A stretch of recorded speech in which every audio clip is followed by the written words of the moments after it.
One of the greatest assets in communication that human beings have over every other living creature on planet Earth is the fact that we can communicate in various different forms: speech, through writing, through gestures, or a multitude of them.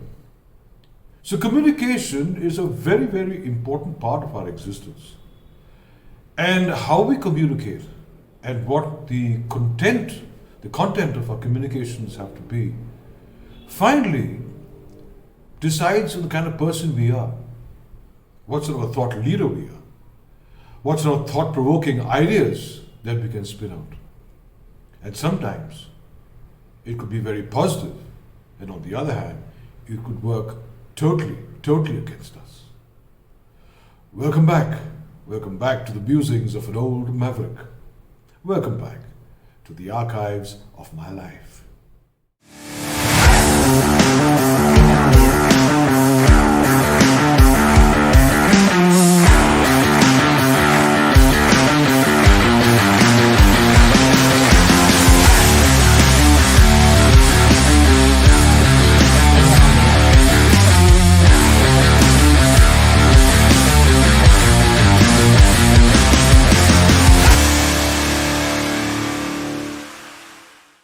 Communication and its contents could be very, very sensitive at times.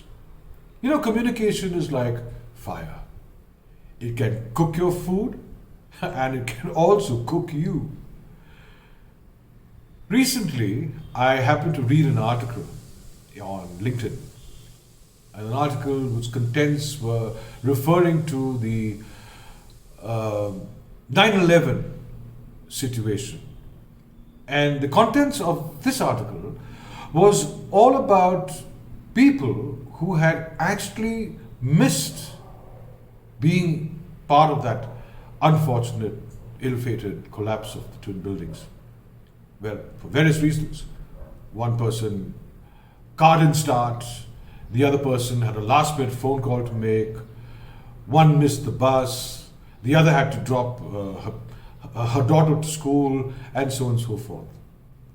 Now, per se, this article in itself had good content, but it had a very, very reverse impact on my mind, and later, as I discovered, on the minds of all the people who had commented on this article.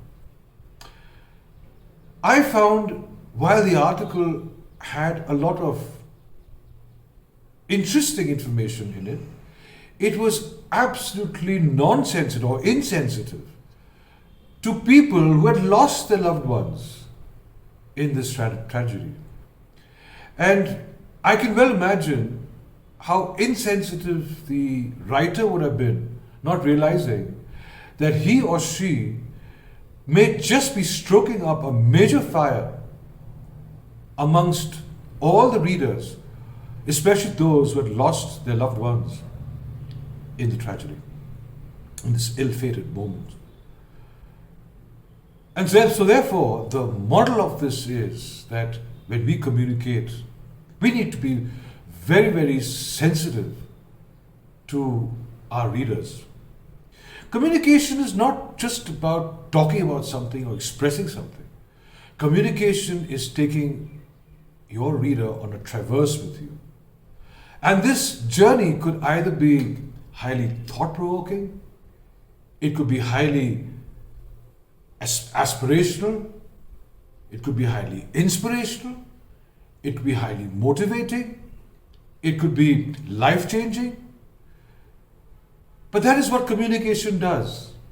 It takes people from one point to another point enlightened. So when you communicate, think twice. Don't make the same mistake this particular writer of that article made. The idea is not to stroke up unhappiness. The idea is to take people on a blissful journey together. On your experiences, and your thoughts about life, love, and happiness. This is Anand, nair signing off.